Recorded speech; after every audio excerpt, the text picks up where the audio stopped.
Welcome to the surgical theater. Today, we are grabbing our absolute most precise instruments to dissect a notoriously tricky area of the Cambridge syllabus. We're talking about Computer Science 9618, specifically Topic 20.2, File Processing and Exception Handling. So I want you to scrub in, because in this explainer, we are going to break down exactly how examiners want you to think, how they want you to write, and how you need to execute your answers when you are under serious pressure. Now, whether you're just building your foundational knowledge in the 0417, 0478, 0983, 0984, or 2210 syllabuses, or you are already deep into the advanced 9618 coursework, the analytical skills we're covering today are universally critical. They are the backbone of securing top marks. So get your notepad ready, clear away any distractions, and let's bring some serious surgical accuracy to your exam strategy.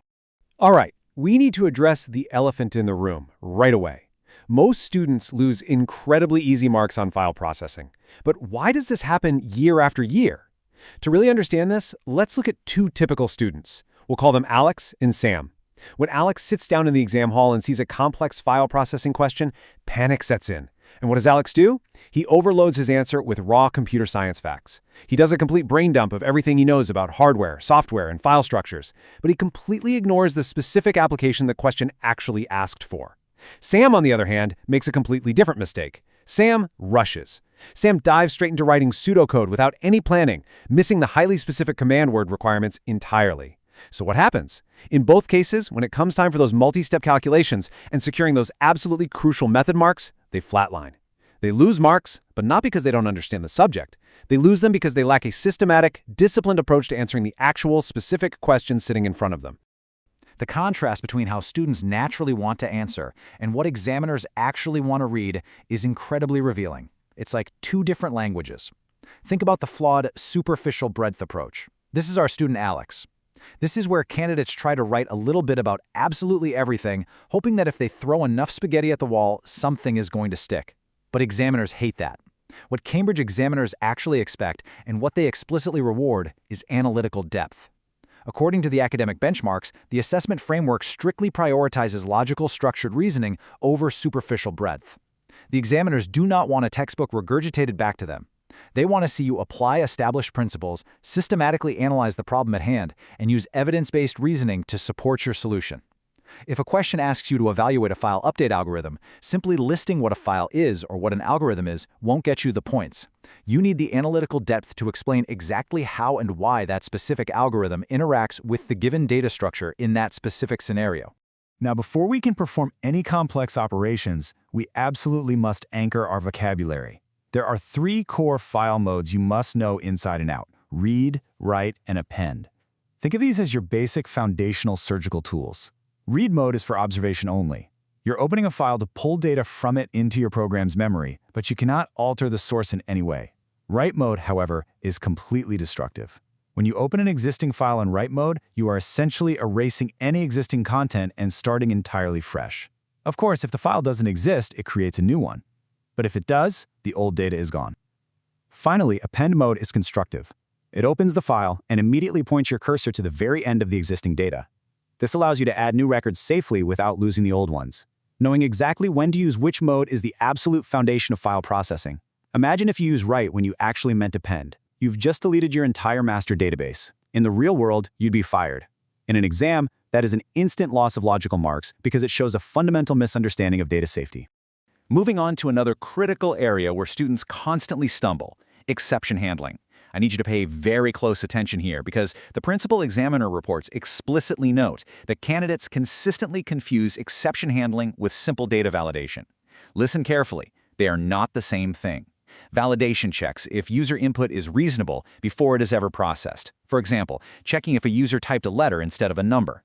Exception handling, on the other hand, is your program's ultimate safety net for when unexpected, catastrophic events happen during execution. We're talking about runtime errors. Imagine trying to read from a file that literally doesn't exist on the hard drive, or losing your network connection midway through an append operation. Without exception handling, your program just crashes, it dies. But by using try-catch blocks or similar constructs, you gracefully catch that runtime error, prevent the crash, and execute a backup plan or present a clean error message. Understanding this strict distinction and using the correct terminology in your answers is vital for securing those top-tier marks in algorithmic design. So how do we avoid these common errors? You need a strict procedural framework. You need a checklist for tackling any complex exam question, just like a surgeon prepping for an operation. Here is your 5-step system. Step 1. Deconstruct the command words. Are they asking you to describe, explain, or evaluate? Because each of those demands a completely different style of answer. Step 2. Extract relevant data. Pull out the specific file names, the exact data types, and the unique conditions from the exam scenario. Step 3. Select your analytical framework. Are you dealing with a basic text file or a complex binary file? Step 4.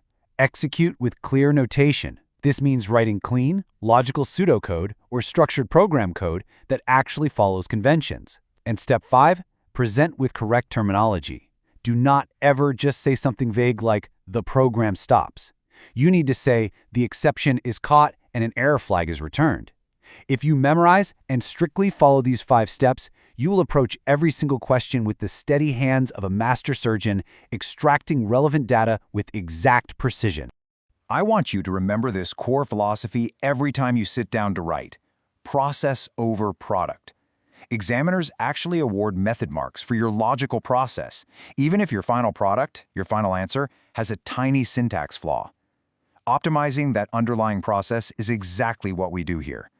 If you want to systematically secure those method marks, subscribe to our YouTube channel, Ace the Exams, at acetheexams_IGCSE, to excel in your Cambridge examinations.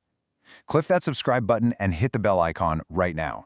By joining our community, you get weekly masterclasses dedicated entirely to optimizing your exam process, so you never, ever leave easy marks on the table again. Welcome back. Let's get right back into it. To consistently secure those method marks, your algorithmic thinking must satisfy 2 very distinct cognitive domains: application and analysis. First up is step-by-step decomposition. You must break the massive file processing task down into microscopic, manageable steps. Open file, initialize loop, read line, check for end of file. It has to be granular. Next is data structure selection. Are you reading this file into a 1D array, a 2D array, or maybe a custom record? The examiner doesn't just want to know what you chose, they want to see exactly why you chose it based on the data. Third is efficient implementation. Does your code loop endlessly and waste system resources, or does it cleverly close the file as soon as the target data is found? And finally, rigorous testing. You must be able to trace your algorithm using a trace table to actually prove that it works logically. This is what true algorithmic thinking actually looks like on paper. It's disciplined and it's highly structured. Let's look at a visual transformation right now to see this in action. Imagine a flawed, vague answer covered in red examiner ink. It says, "Open the file and find the user, then print it." Why is this failing so badly? Because it lacks the PEEL framework: point, evidence, explanation, link. But watch what happens when we restructure that exact same concept using PEEL. We write, "The file users.txt is opened in read mode." That's your point. A while loop is utilized to iterate until the end of file marker is reached. There's your evidence of method. Inside the loop, each record is extracted and compared against the target user ID to prevent unnecessary processing of the entire file. That is your explanation. This ensures efficient time complexity while safely handling the data, and that is your link back to the core principles of the syllabus. Look at the difference. By adding specific technical details and structuring the logic, an answer that would have scored maybe 1 pity mark instantly becomes a 4-mark flawless masterclass response.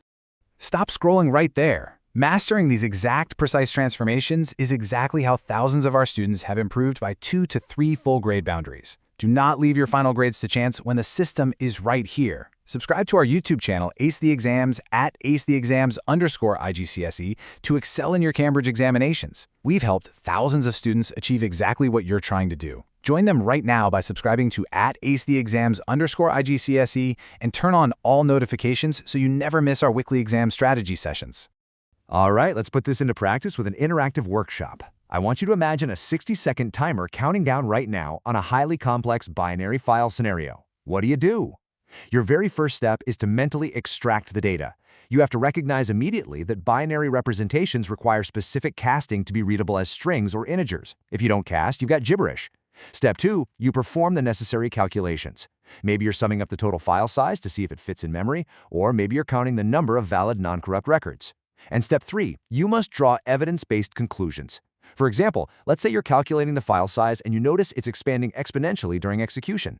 Your conclusion might be that an append loop is currently running without a proper exit condition, which is actively creating an infinite loop. This ability to scan the scenario, interpret the raw data, and conclude under intense time pressure is exactly what separates the top 1% of candidates from the rest of the pack. We're now entering what I call the critical complications phase of our surgery. There are three major glaring warnings pulled directly from Cambridge Principal Examiner reports that you need to be hyper-aware of. Number 1, vague answers lacking detail. As we saw earlier, saying something like, "close the file," is technically okay, but saying "close the file to release system resources and prevent data corruption" is what actually secures the mark. Number 2, ignoring boundary conditions and edge cases. Ask yourself, what happens if the file you're trying to read is completely empty? What happens if it has exactly one record? If your algorithm doesn't explicitly account for these weird edge cases, your code crashes in the real world and you lose marks in the exam. Number 3, lack of context specificity. If the exam question gives you a highly specific scenario about a hospital database, your variable names and your explanations must reference that specific hospital scenario, not just generic filler terms like item A and item B. Whenever a question asks you to evaluate your solutions, what they are really asking you to do is analyze the trade-offs between time complexity and space complexity. You absolutely have to weigh these two factors against each other. Time complexity is all about how fast your algorithm runs, especially as the amount of data grows massively. Space complexity is about how much physical memory, or RAM, your algorithm consumes while running. For example, if you decide to read an entire massive text file into a 2D array all at once, your time complexity might be fantastic because searching through active memory is incredibly fast. But your space complexity is terrible because you are hogging massive amounts of RAM. Conversely, if you choose to read the file line by line, you save a ton of space, but you drastically increase the time it takes to process. Top-scoring candidates don't just pick one method blindly. They explicitly analyze these exact trade-offs, and they justify their choices based on the specific hardware or time constraints given in the exam scenario.